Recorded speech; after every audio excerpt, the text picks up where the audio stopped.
Merci de nous rejoindre pour cette dernière partie de l'Africa Newsroom. Nous sommes toujours en compagnie d'Abdoulaye Diawara, Marc-Mv Bekale, Djemal Taleb. Place à notre Zoom Société consacrée aujourd'hui au combat contre les préjugés à l'encontre des personnes atteintes d'albinisme.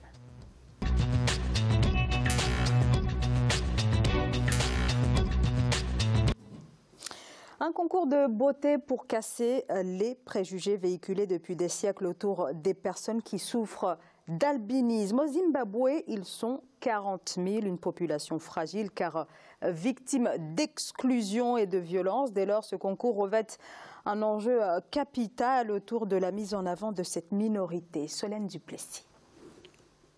Sitembiso Mutukura a été couronnée Miss Albinos 2018. Le concours de beauté, organisé le vendredi 16 mars, avait pour objectif de lutter contre les préjugés et les discriminations à l'égard des personnes albinos, une pathologie génétique caractérisée par l'absence de mélanine. Les discriminations, la jeune étudiante de 22 ans en a été victime depuis son plus jeune âge. Aujourd'hui, sa mission, devenir l'ambassadrice des personnes atteintes d'albinisme. Ma mission principale ou la raison pour laquelle je suis entrée dans ce concours était de sensibiliser le public à la stigmatisation des personnes atteintes d'albinisme. C'est ce qui m'a motivée. Je me disais que si jamais j'en avais l'occasion, je serais ambassadrice et défenseur des personnes albinos. Le Zimbabwe compte près de 40 000 albinos sur ses 16 millions d'habitants, une minorité qui souffre de stigmatisation.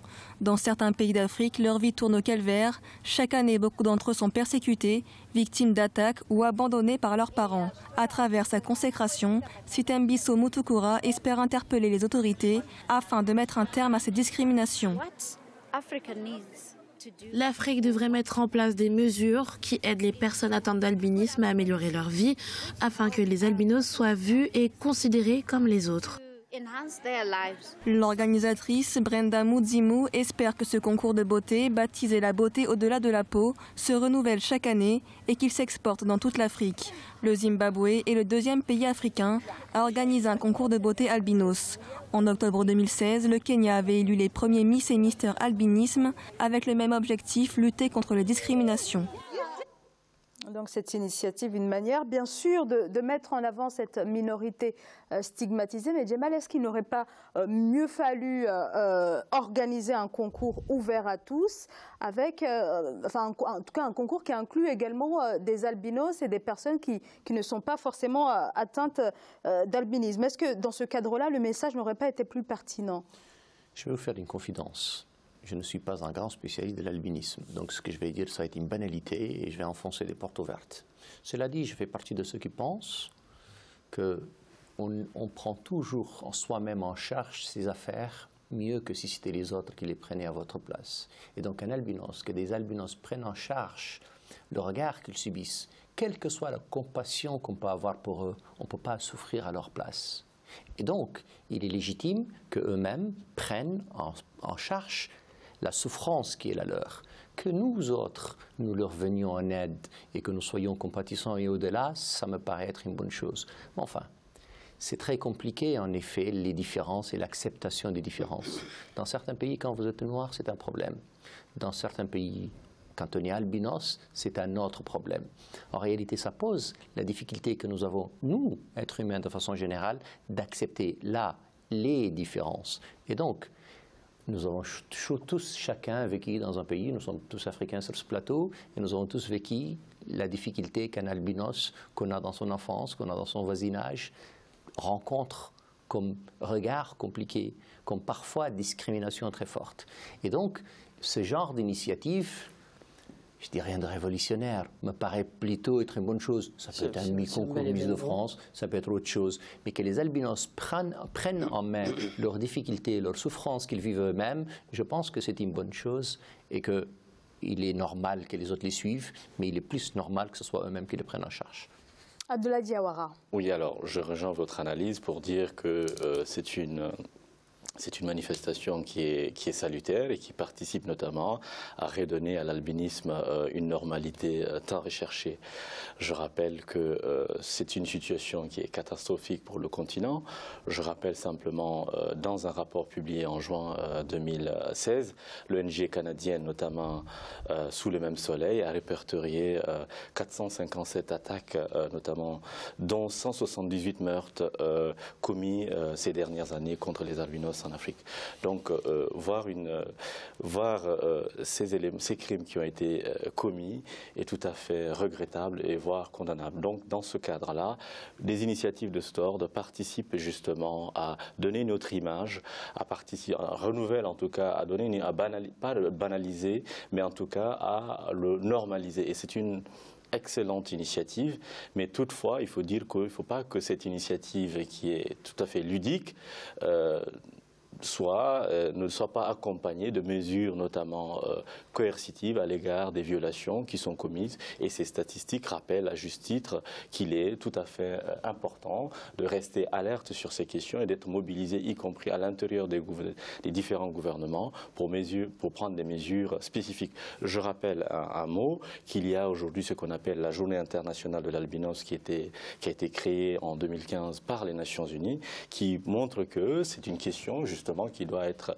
prise au sérieux, au plus haut niveau. Il y a également le Haut Commissariat des droits de l'homme des Nations Unies et un expert indépendant qui est chargé des questions liées justement à l'albinisme. Donc ça veut dire que c'est une question mondiale qui doit être prise, en tout cas dans toute sa dimension. Donc sa dimension la plus triste, c'est les statistiques que vous évoquez, et également favoriser en tout cas l'épanouissement de ces personnes qui demandent simplement à être considérées pleinement dans leur humanité. Et donc à ce titre-là, c'est une manifestation tout à fait salutaire. Donc à encourager. Marc MG. Absolument, je partage ces points de vue. Et je salue absolument cette initiative qui consiste à essayer de sortir les albinos de la marginalité. Et c'est vrai que là, l'événement avait pour objet l'affirmation d'une identité, l'affirmation, oui, la reconnaissance d'une souffrance.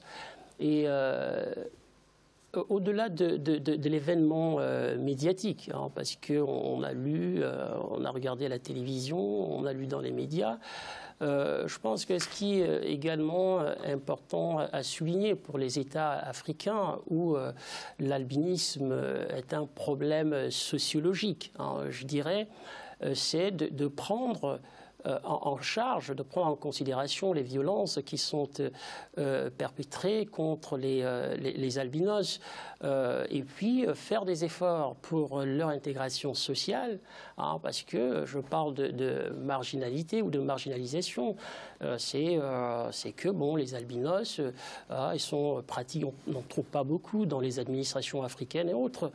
Cela nous emmène également à parler d'autres minorités qui sont confrontées aux problèmes d'intégration en Afrique, des minorités comme des pygmées. Et je pense que là, ce type d'événement devrait également nous permettre de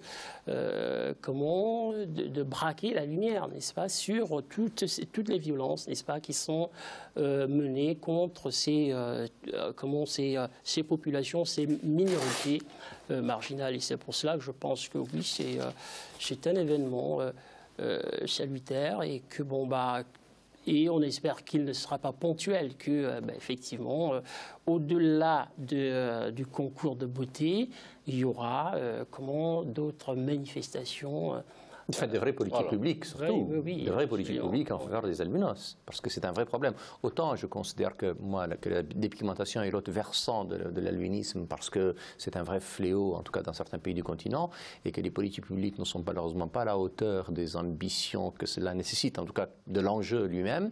Je pense, encore une fois, qu'on a rarement une prise en charge du problème de l'albinisme. Et quand même, parfois, ça reste tabou dans beaucoup de nos pays parce que nous ne voulons pas affronter par des politiques publiques vigoureuses, mais aussi des campagnes de sensibilisation importantes pour expliquer qu'il n'y a pas de diable chez un albinos, qu'il n'est pas maudit, qu'il n'y a pas de problème et que c'est un problème de mélanine.